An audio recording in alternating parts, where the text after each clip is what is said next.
Hello pong muli sa inyong lahat. Ngayon po ay second day namin dito sa Slovakia. At ayan po ang view dito po sa likod ng kwarto namin. Napakaganda po ng tanawin at punong-puno po ng yelo ang kapaligiran. Heto po at ginising na rin namin ang mga bata para po makapag-prepare na rin po kami ng amin pong pang-almusal. At baka akala nyo po wala po akong alam sa kusina. Ayan po at proping-propi na po ako sa pagluluto ng pansit canton. Ayaw, di ma! Ayan po at after po naming makakain ay naglaro muna po kami ng konti ni Roy Ben habang nagpapahulaw at maya-mayang kaunti po ay nagbihis na rin po kami. Ang plano po namin ngayon ay mag-sledding. Ayaw, di ma! Ayan na at dumali na nga. Eto po at nakabihis na po kami at on the way na po kami doon sa sakayan papunta po doon sa taas ng bundok. At ito pong dalawa ay hindi na makatiis. Gustong gusto na po agad maglaro sa yelo. Hindi ko na po naipakita pero sa part po na ito ay nasa loob na po kami nitong sakayan papunta po sa taas. At habang kami po ay pataas ng pataas ay lumalabo na rin po ang kapaligiran sapagkat napupuno na po ng fog. At sa ilang saglit lamang po ay heto, nandito na po kami sa taas. Napakaganda po dito at marami din po silang mga ginawa na pwede po ninyong pagpicturan. Ayan pong nakikita ninyo na aming inuupuan ay ginawa lamang po nila gamit ang niebe. Pero buti na lamang po kahit po punong-puno ng niebe ang kapaligiran ay hindi po ganoon kalamig. Ayan po at patuloy lamang po sa pag-i-enjoy ang dalawang bata. Siyempre kasama na rin po kaming matatanda. Oh, Sophie! Slide down.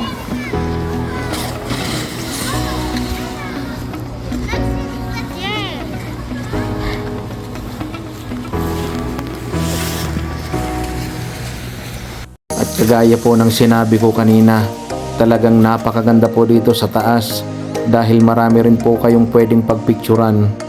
After po naming mag-ikot-ikot at magpicturan, ay pumasok muna po kami dito sa restaurant nila para po kumain ng minatamis at magkape. At after po naming makakain ay nagkaroon po kami ng masamang balita. Hindi po kami pinayagang mag-arkila ng pang-sled for safety purpose daw po dahil nga po punong-puno po ng fog at talagang zero visibility nga po talaga. Hindi lang po kita sa video pero sa totoo lamang po ang nakikita lamang po namin ay halos 30 meters away lang po simula sa amin. Kaya naman po no choice po kami kundi po ang maglakad pabalik. Ang pangit din po kasi dito ay mayroon pong mga tao na naglalakad paakyat. Kaya't sobrang delikado po kung mag-i-sled po kayo pababa dahil posibleng mabangga nyo po sila. Medyo okay na rin po ang desisyon namin na maglakad na sapagkat marami din po kayong makikita na mga gandang tanawin dito. At sa totoo lamang po ay mas na-enjoy pa po namin ang yelo dahil po sa aming paglalakad na ito. At hindi pa rin po nawawala sa dalawang bata ang paglalaro habang kami po ay naglalakad pababa. Oh my God! Look, my house.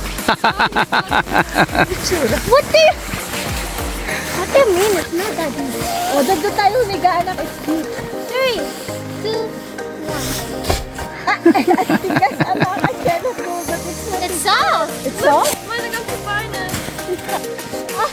Oh my God! The other side are the trees, you know. Oh, it's snowing now, Daddy.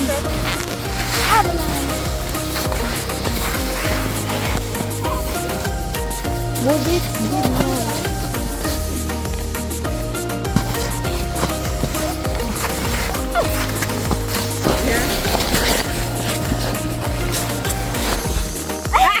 Your daddy was the you see that? I don't want to do that.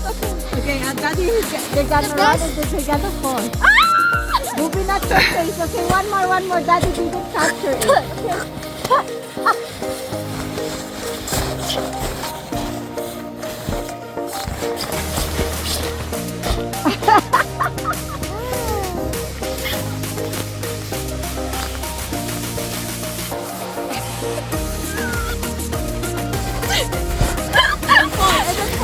You're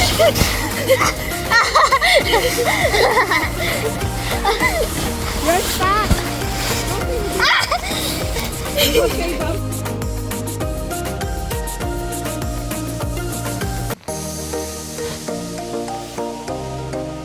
Ayan po, at kahit saan makarating ay talagang hindi mawawala ang TikTok. 哎呦我的妈！ Sa totoo lamang po ay hindi po kami nakakaramdam ng pagod kahit po halos isang oras na po kami naglalakad. Nakakagawa pa rin po magsayaw nitong isa. 哎呦我的妈！ At dito po, kaya po kami nakaupo ay meron po kaming inaabangan at hindi po kami nagpapahinga. Konti laang. 哎呦我的妈！ At maya-mayang kaunti po ay heto na po ang aming inaabangan.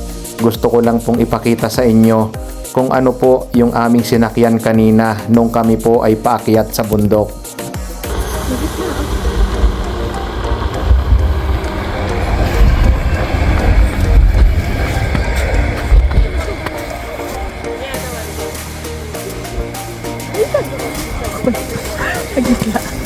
Nagitla ko sa tiyan.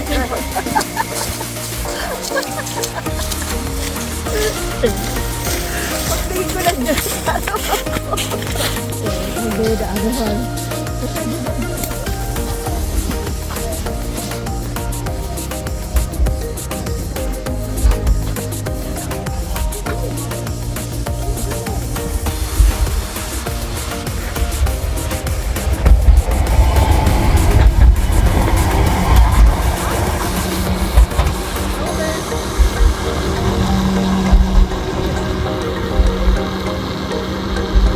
Ayon, tama po ang inyong nakita. Meron din pong sakayan pababa, ngunit mas pinili po namin ang maglakad na lamang. Sa totoo lamang po ay talagang mas na-enjoy pa po namin ang maglakad pababa.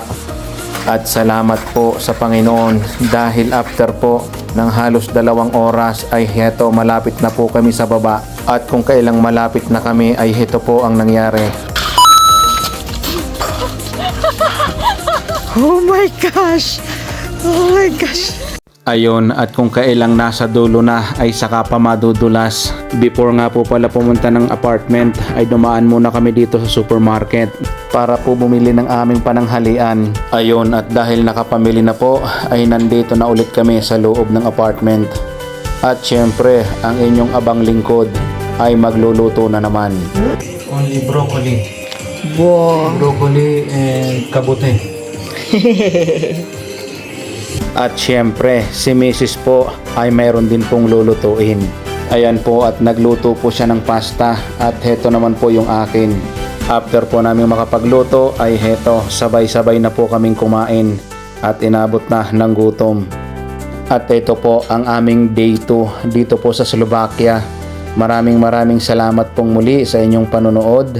Hanggang sa susunod po, and God bless po sa ating lahat.